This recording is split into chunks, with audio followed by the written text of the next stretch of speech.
말씀 보도록 하겠습니다. 누가복음 7장 11절에서 17절의 말씀 함께 보도록 하겠습니다.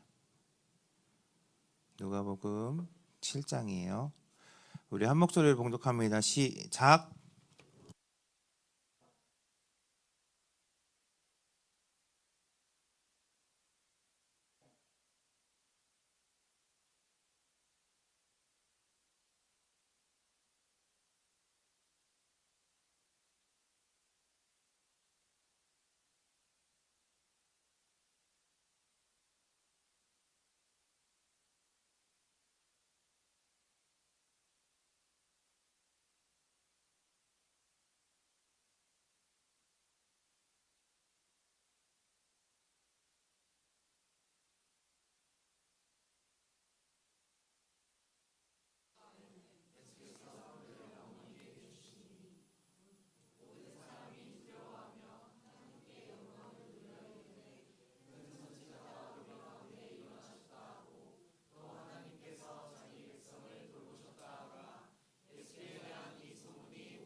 우리 옆 사람과 이렇게 인사하겠습니다. 만나서 반갑습니다. 널 만나서 너무 소중해 라고 한 번만 해주세요. 좋아요. 혹시 여러분 중에 내 인생을 조금 변화되어지게 영향을 주었던, 내 인생을 진짜 바꿨다라고 말할 수 있는 그러한 만남을 경험한 적 있을까요? 남자친구 여자친구 말고 그거 너네 인생이 그렇게 바뀌지 않아. 친구 하나 잘 만나면 사실 인생이 되게 즐거워요. 저도 제 친구들 진짜 잘 만나서 되게 즐겁게 중학교 때 막 엄청 행복한 생활을 했었던 것 같아요. 고등학교 때도 마찬가지로 선교단 친구들하고 너무 잘 만나서 막 이리저리 놀러 다니고 막 진짜 되게 재미있게 즐겁게 살았던 것 같아요. 근데 누구 하나를 진짜 잘 만나면 그 인생과 같이 계속 꾸준히 가는 중마고와 같은 단짝 친구와 같은 그런 인생에 그 소중한 만남이 있더라고요. 어떤 한 선생님이 나의 인생을 바꾸어 줄 때도 있죠. 나의 어떠한 모습을 잘 보고 잘 지도해주고 그 선생님의 방향과 조언과 그 선생님의 어떤 사랑과 애정으로 인해서 내 인생이 조금 터닝 포인트가 되어지는 순간도 있을 거예요. 그들의 말 한마디가 내 생각과 내 태도와 내 가치관과 내 방향을 완전히 바꾸어주게 하는 만남이 있더라고요. 여러분 인생에 지대한 영향을 주었던 만남, 그게 언제인 것 같아요? 어떠한 만남을 경험했나요? 없어? 큰일 났네. 목사님의 인생에서 가장 큰 영향을 정말 끼친 두 분이 계신데 지금도 내 영적인 멘토라고 여기면서 늘 찾아가고 늘 인사드리고 안부를 엿주는 그런 두 분의 목사님이 계세요. 중학교 때부터 전도사 사역을 나갈 때까지 한 교회를 섬겼는데 그때 담임 목사님과 그곳에 계시는 청년부 부목사님이 목사님한테는 정말 가장 영향력을 준, 영향을 지금도 받고 있는 그러한 두 분의 목사님이에요. 목사님은 그곳에서 정말 예수님을 인격적으로 만날 수 있었고, 목사님은 그곳에서 내가 진짜 목회를 해야겠다, 내가 사역자가 되어야겠다라는 결단과 비전을 품게 되었고, 앞으로 어떠한 목회자가 되어야지를 그 두 분의 목사님을 보면서 그분의 영향을 받으면서 그분의 지도를 받으면서 이렇게 해야겠다 하는 그러한 방향을 정하기도 했어요.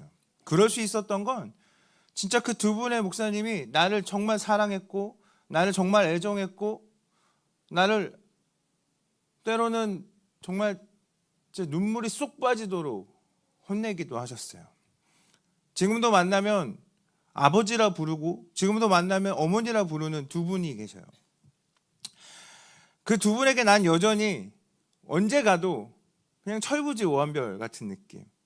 늘 어리광 부리고 목사님, 엄마, 뭐 이러면 너 진짜 잘해. 너 애들한테 진짜 잘해. 너 목사가 똑바로 해야 돼. 막 이런 이야기를 지금도 들어요. 늘 혼나는 것 같은, 여전히 전화하고 여전히 찾아뵈면 너 정말 진짜 잘해야 돼, 맨날 이런 얘기. 얼마 전에 목사님이 진짜 전화하다가 울었어요. 왜 울었냐면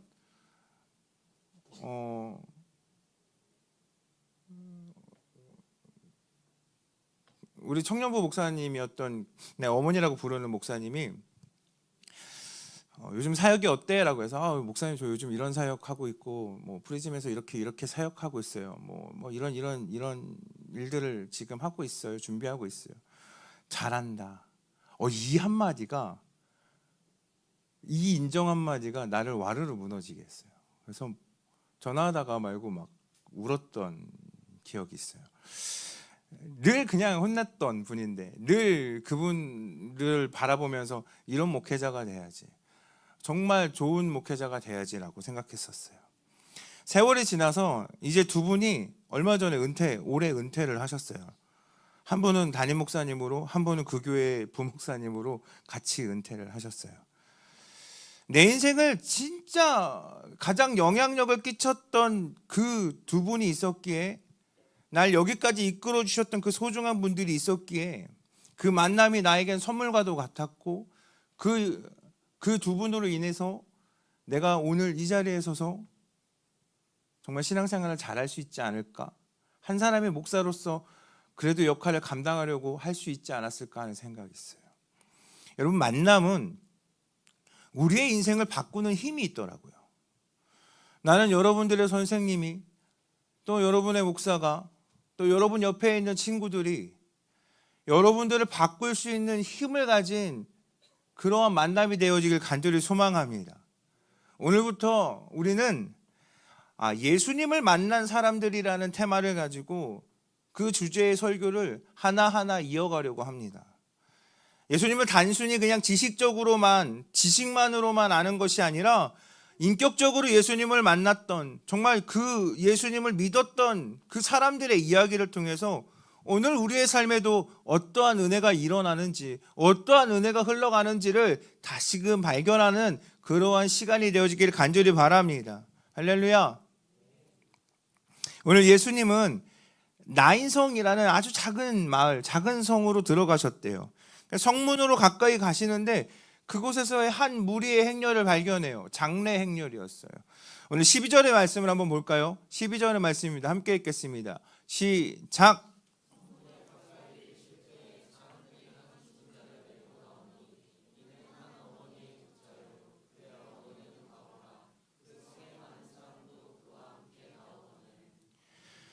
한 과부의, 한 어머니의 하나뿐인 아들의 장례가 그 행렬이었다라고 성경은 말해요. 이미 남편을 잃어버렸어요. 근데 이제 마지막 남은 아들마저도 잃은 상황이었어요. 그 분위기가 어땠을까? 정말 애통하고 통곡하고, 장례는 진행되어지고 장례는 가는 것 같지만 한 여인의 인생은 완전히 멈춰서 버리지 않았을까요?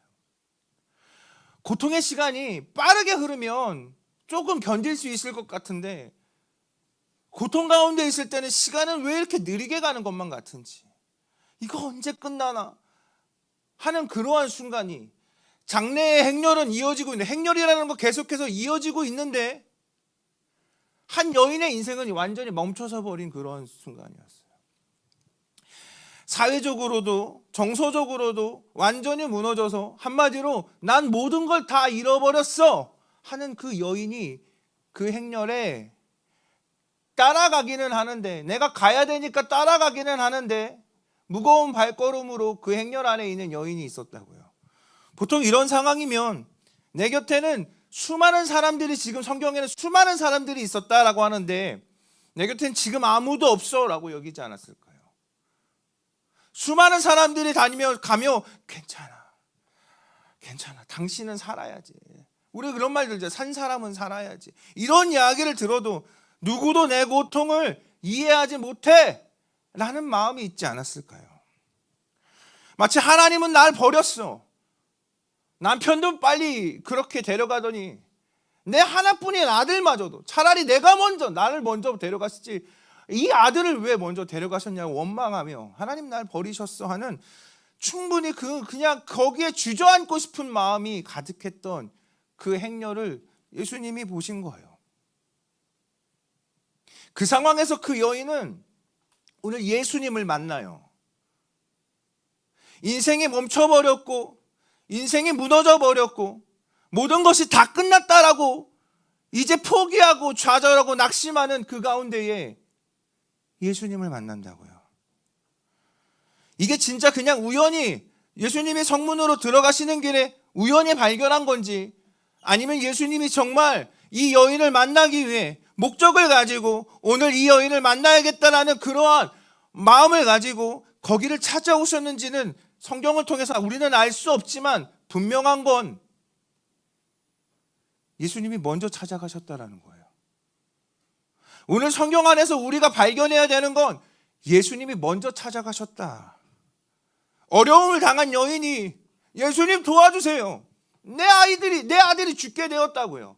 내 아들이 지금 죽게 생겼다고요 하며 예수님을 찾아와서 도와달라고 무릎 꿇고 있었던 다른 사람들과는 달리 오늘 성경은 예수님이 먼저 그 여인을 보셨고 그 아픔을 보셨고 그에게 가까이 다가가 불쌍히 여기시고 여인에게 먼저 다가가셨다라는 거예요. 13절의 말씀을 한번 볼까요? 13절이에요. 함께 읽겠습니다. 시작. 주께서 여기까지요. 여러분, 예수님은 오늘 어떤 특별한 행동을 해요. 먼저 예수님은 나인성으로 향해 들어가시던 길에, 성문으로 들어가시던 길에 멈추셨어요. 본인이 가야 할 길이 있음에도 불구하고 가던 길을 멈추셨다고요. 왜요? 그냥 지나칠 수 있는 거 아니에요. 아, 장례구나. 아, 좀 슬쩍 피할 수도 있는 거 아니에요. 장례의 행렬이면 우리는 돌아가야겠다 할 수 있는 거 아니에요. 그런데 예수님은 그 안으로 지나가시면서 슬퍼하는 한 여인의 아픔을 보시고 그냥 지나치지 않아요. 멈춰서요. 가시던 길을 멈추고 돌아서 그 여인의 아픔을 바라본다고요. 직시했다고요. 수많은 사람들 속에서 예수님의 시선이 지금 한 사람에게 고정된 거예요. 그곳에 수많은 울음과 수많은 아픔과 수많은 눈물이 있었음에도 불구하고 예수님은 그 여인을 직접 바라보셨다고요. 그 여인의 아픔을 보셨어요.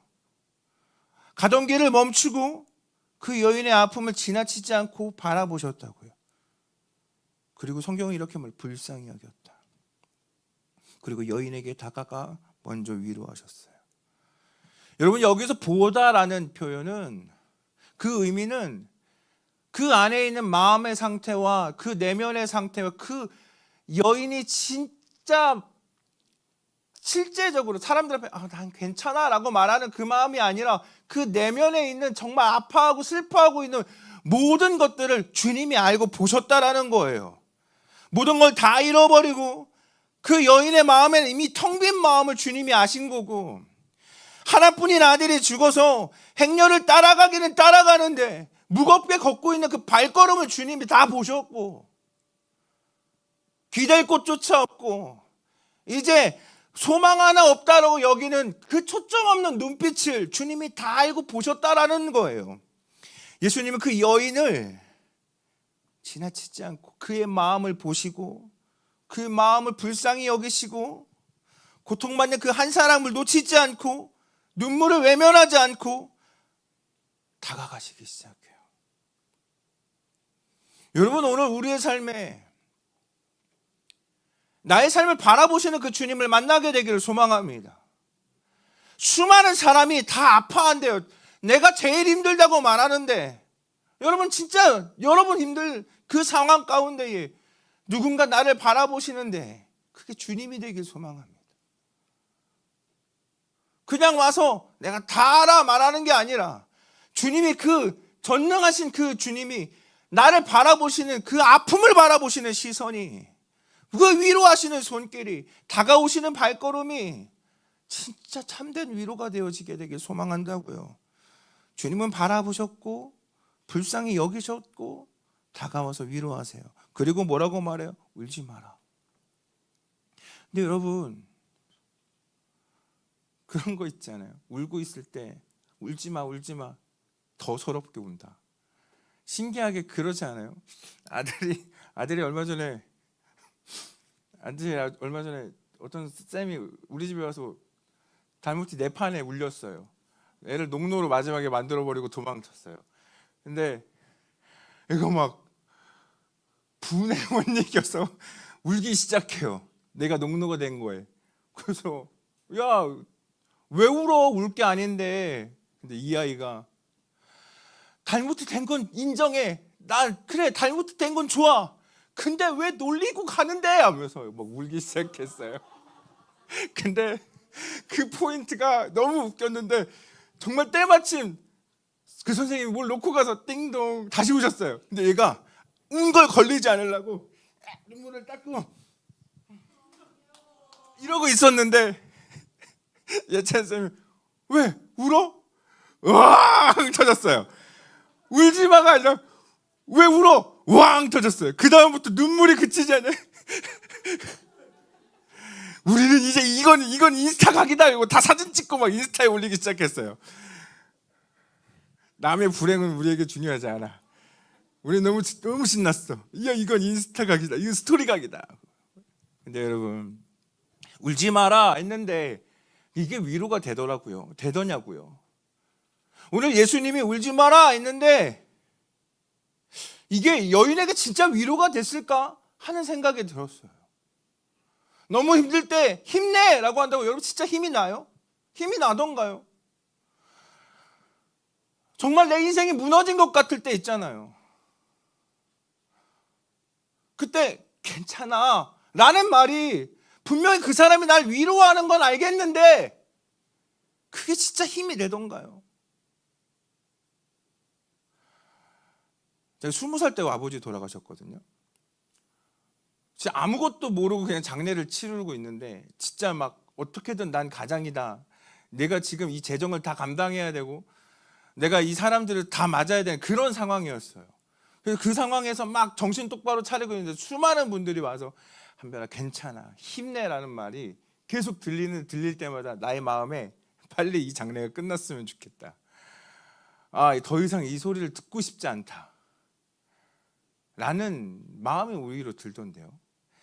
근데 여러분, 예수님이 울지마 라고 말하는 이 말 안에 단순한 그냥 위로만 담겨져 있지 않더라고요. 예수님이 하시는 울지마라에 담겨져 있는 의미는 그냥 단순히 힘내 라는 말 정도가 아니었어요. 왜요? 이제 내가 해결할 것이라는 선언이었어요. 하나님의 위로에는 능력이 있더라고요. 힘이 있더라고요. 울지 마라 하시는 하나님의 그 예수님의 위로 안에는 능력이 있고 약속이 있고 회복이 담겨져 있어요. 왜요? 이제 내가 할 거야. 이제 내가 이거 해결할 거야. 내가 일으킬 거야. 내가 회복할 거야 하는 약속이 담겨져 있더라고요. 사람들도 말해요. 우리가 힘들 때. 세상이 말해요. 힘내요 여러분. 수많은 유튜브 영상을 펴보세요. 위로하는 유튜브 영상들이 너무 많아요. 당신 힘내요. 아프니까 청춘이에요. 아니에요. 아파요 그냥. 하지만 예수님의 위로에는 분명히 힘이 있더라고요. 다르더라고요. 뭐냐면 주님은 그분이 하실 일을 해요. 울지 마라 라고 말씀하신 다음에 주님은 당신이 하셔야 할 일을 능히 하시더라고요. 오늘 말씀을 볼까요? 울지 마라 하시고 가까이 가서 그 관에 손을 대셨어요. 여러분 이게 얼마나 큰 의미가 담겨있는지 몰라요. 이게 무슨 뜻이냐면 예수님이 여인의 그 슬픔을 그냥 외면하지 않고 그의 아픔의 자리에, 그 죽음의 자리에 더 가까이 가세요. 그냥 힘내 말로만 위로한 게 아니라 그가 왜 아파하고 있는지 그의 문제의 그 근원으로 가까이 가셨어요. 그 관에 손을 대셨다고요. 여러분 당시에 관에 손댄다라는 건 이건 있을 수 없는 일이에요. 유대인들에게 관에 손댄다라는 건 부정한 일이라고요. 부정한 일을 한다라는 건 그때 사람들은 손가락질하고 수군대기 시작했을 거라고요. 근데 예수님 이 부정함조차 기꺼이 감수하고 죽음의 자리에 가까이 가셔서 손을 대시기 시작해요. 울지 말라고 위로만 한 게 아니라 그 여인의 슬픔을 해결하기 위해 직접적으로 그 문제를 해결하기 위해 죽음의 자리로 기꺼이 그 자리로 가까이 나아가기 시작해요. 난 여러분들이 받은 은혜가 이 은혜임을 진짜 여러분 다가오게 되길 소망합니다. 여러분, 우리도 이런 은혜 받았어요. 예수님이 우리의 죄의 문제, 우리의 그 질병의 문제, 그 절망과 슬픔을 외면하지 않아요. 직접 인간의 몸으로 이 땅에 오셨다고요. 친히 오셨어요. 먼저 오셨어요. 그리고 우리의 부정함 가운데, 죄 가운데에 직접 가까이 그 자리로 들어오셨다고요. 그리고 그 죽음을, 그리고 그 십자가를 외면하지 않고 기꺼이 감내하셨다고요. 담당하시고 짊어지셨잖아요. 왜요? 우리의 죽음을 해결하기 위해서, 우리의 죄의 문제를 완전히 해결하기 위해서, 도말하기 위해서 우리의 죄를 대신 짊어지기 위해서 우리가 다시 살아날 수 있게, 다시 회복될 수 있게, 다시 일어날 수 있게 주님 그 십자가를 지신 거라고요. 예수님이 우리에게도 오셨어요. 예수님이 우리에게도 보셨고, 예수님이 우리에게 다가오셨고, 손 대시고 만지시고 해결하여 주셨다고요. 예수님 말씀만 하신 게 아니에요. 성경이 예언만 한 게 아니라고요. 다가올 메시아만 그냥 이야기한 게 아니라고요. 예수님이 하실 것을 했어요. 실제적으로 그것을 이루어내셨다고요. 그 믿음이 우리에게 있게 되길 간절히 소망합니다. 이것뿐만 아니라 여러분의 직접적인 삶의 문제들도 이와 같길 간절히 소망한다고요.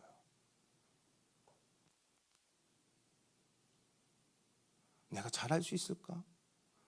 내가 대학의 문제가 해결될 수 있을까? 여러분, 고민만 하지 마세요. 찾아오시는 그 주님을 만나게 되길 바랍니다. 그 주님이 여러분들이 진짜 애통하고 슬퍼하고 근심하고 염려하고 있는 그 삶의 문제를 직접 다가오셔서 손대기 시작해요. 문제를 해결하기 시작한다고요. 여러분의 삶이 일어나게 되길 간절히 소망합니다. 여러분, 혹시 진짜 마음이 죽은 것처럼 무기력하나요? 기도해도 아무 감정이 없기 시작하나요? 예배를 드리는데 예배가 너무 지루하고 예배가 버겁기만 하고 졸려 뒤지겠나요, 지금? 아니, 딱 보여서 미안해. 눈 마주쳤네. 다 포기하고 싶을 때 있다니까요, 진짜. 내 삶의 문제 때문에 진짜 다 내려놓고 포기하고 싶을 때가 있어요. 사람들도 다 이해 못해. 나 알 수 없어 라고 느낄 때가 있다고요. 근데 그 자리에 예수님이 찾아오신 거예요. 그 순간에 예수님이 찾아오신 거예요. 나인성의 여인은 그런 거예요. 여러분 마찬가지예요. 주님이 여러분들의 삶의 자리에, 여러분의 슬픔의 그 자리에, 죽음의 그 자리에, 염려의 그 자리에 주님이 직접 찾아가셔서 보시고 다가가는, 손을 대시는, 말씀하시는 그런 은혜가 있게 되기를 간절히 소망합니다. 그 누구도 꺼려하고 다가오지 않으려고 했던 그 자리잖아요. 모두가 사람들이 외면하는 그 마음이었다고요. 너무 내 마음 가운데 내가 너무 부정해서 차마 말도 못 꺼내는 그런 부분들도 있다고요. 근데 그걸 주님이 외면하지 않아요. 보셨어요. 불쌍히 여기셨어요. 위로하셨어요. 손을 대셨어요. 여러분의 인생이 그렇게 되길 간절히 바랍니다. 이번 수련회는 단순히 프로그램이 안 됐으면 해요. 이번 수련회는 우리의 장래 행렬처럼 멈춰서 버린 내 인생에 예수님이 찾아오신 거예요. 할렐루야. 다시 이렇게 세우시는 역사가 있습니다. 할렐루야. 죽은 기도가 살아나길 바랍니다. 죽은 예배가 살아나길 바랍니다. 죽은 관계가 회복되어지고 죽은 믿음이 다시 뛰기 시작하고 내 삶의 정체성이 다시 살아나게 되길 소망합니다. 이번 수련회는 예수님이 찾아오는 시간입니다. 할렐루야. 이번 수련회는 예수님 말씀하시는 시간이 될 것입니다. 할렐루야. 오늘 말씀하시니까 살아나잖아요. 청년에게 말씀하니까 살아나요. 난 여러분들이 진짜 살아나길 소망합니다. 죽었던 청년이 일어나 말도 하고 움직이고 살아나고 뛰기 시작했던 것처럼 내 인생에 뻔히 죽어 있는데 나는 차마 이게 부정해서 주님께 가지고 가지도 못했는데 이것마저도 내가 주님께 내가 다 드러내면 너무 쪽팔리고 너무 부끄럽고 너무 수치스러워서 차마 말 못한 그런 죄의 문제들이 있다면 주님이 찾아오실 거예요. 나는 못 가는데 주님이 찾아오신다고요. 찾아오셨을 때, 주님이 만지셨을 때 일어나는 회복의 역사가 여러분에게 있어서 다시 살아나게 되길 간절히 소망합니다. 그 말씀이 여러분 안에 들어오고 그 말씀이 여러분을 다시 뛰게 하고 살아나게 하는 놀라운 은혜가 가득한 우리 프리즘이 되길 간절히 바랍니다. 우리 안에 이런 고백이 있었으면 좋겠어요. 주님, 이번 수련회가 내 안에 죽은 것들이 다시 살아나기를 원합니다. 말씀하여 주세요. 주님, 내 삶에 손을 대주세요. 하나님 일어나게 주님 명령하여 주세요. 살려주세요. 다시 뛰고 싶습니다. 다시 찬양하고 싶고 다시 기도하고 싶고 다시 예배하고 다시 믿음으로 살기를 원한다고. 여러분, 죽은 채로 살지 말자고요. 이 고백이 주님이 찾아오십니다. 내가 달려가고 내가 주님을 찾아가는 게 아니라 주님이 찾아오시더라고요. 여러분의 슬픔과 여러분의 문제를 보시고 그 마음에 다가오셔서 손을 대시고 말씀하십니다. 그렇게 살아나는 우리 프리즘이 되길 간절히 바랍니다. 우리 시간 기도의 자리로 나아갑시다.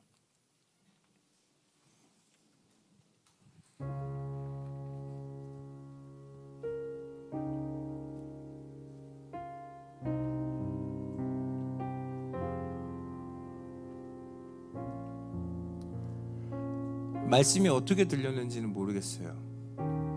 어느 정도가 여러분들 마음 가운데 다가왔는지 모르겠어요. 근데 한 번은 꼭 여러분들과 나누고 싶었던 테마였어요. 난 여러분의 시기에 주님을 만났다고, 주님을 인격적으로 만났다고 생각하거든요. 중학교 3학년 때 겨울 수련회, 그때 내 인생을 바꾼 수련회가 있었어요. 그때 결단했어요. 주님, 난 주님께 쓰임받기를 원합니다.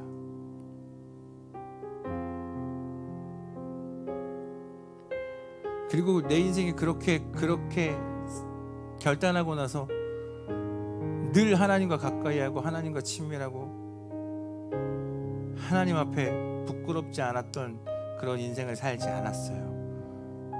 여전히 부족했고 여전히 연약했고 여전히 나는 철부지 오한별이었어요.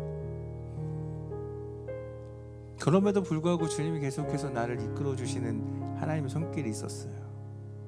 나는 이번 프리즘에 여러분의 수련의 인생을 바꿀 수 있는 그러한 만남이 있게 되길 소망합니다. 예수님을 만나게 되길 소망합니다. 예수님 만나는 게 도대체 뭐예요? 잘 이해가 되지 않아요.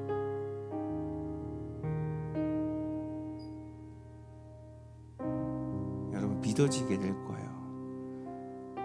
실제적으로 다가오게 될 거예요.